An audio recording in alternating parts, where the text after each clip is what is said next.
Dr Fallou Sam, conseiller spécial du président de la République en commerce et investissement. Alors, à l'issue des travaux du forum, qui, comme je le rappelle, était le premier d'une série de 3 qu'organisait notre principal partenaire en matière de secteur privé, qui est le Centre du commerce international, CCI, ITC. On peut retenir au moins 4 leçons. La première, c'est que les participants se sont tombés d'accord sur ce qu'ils appellent la déclaration de Dakar. Je vous rappelle donc que le thème c'était la ZLECAf et le secteur privé ouest-africain, les défis et opportunités.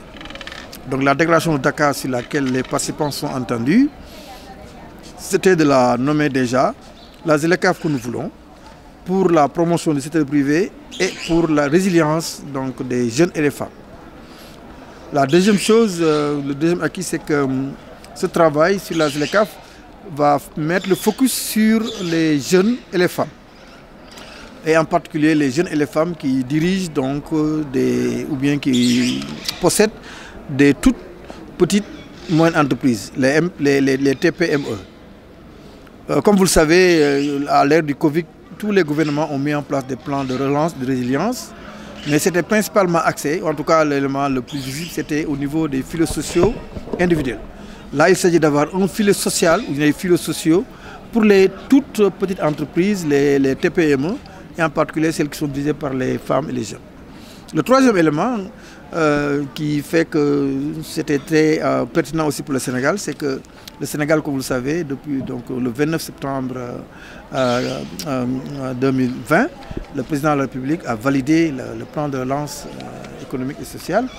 Et l'un des éléments clés, en tout cas les éléments clés de ce plan de relance, se retrouvent dans ce forum, à savoir les jeunes, les femmes, l'agriculture et la santé. Et donc c'est pour vous dire la pertinence pour le Sénégal.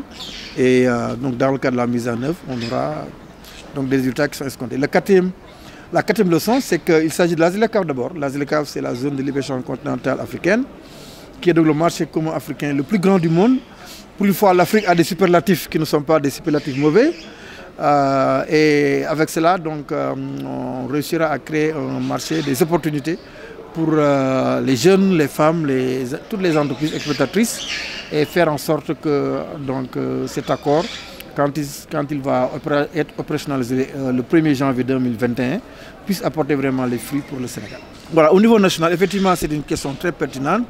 Ce que nous avons défini déjà dans le cadre du plan de relance, et ce que aussi les partenaires comme le CCI, l'ITC ont promis de faire et sont en train de faire, c'est justement de voir comment non seulement s'insérer, mais développer ces chaînes de valeur pour faire en sorte qu'elles soient amplifiées, elles soient consolidées et qu'elles soient même innovantes. Consolidées parce qu'il y en avait déjà, mais que le Covid a pratiquement tout balayé. Il fallait donc faire renaître de ces centres.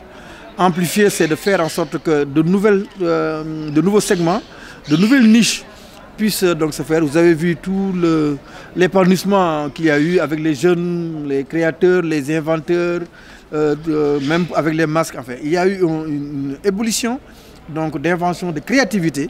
Il faut rediriger tout ça sous une forme très vertueuse et faire en sorte que ça puisse profiter à l'économie. Et le dernier moyen maintenant, ce sont les chaînes de valeur au niveau international, au niveau continental, à savoir qu'avec cette ZLECAf, il faudrait que les opportunités en Afrique puissent vraiment servir notamment à la transformation des produits locaux, l'agriculture, qui encore une fois sont au cœur de la relance.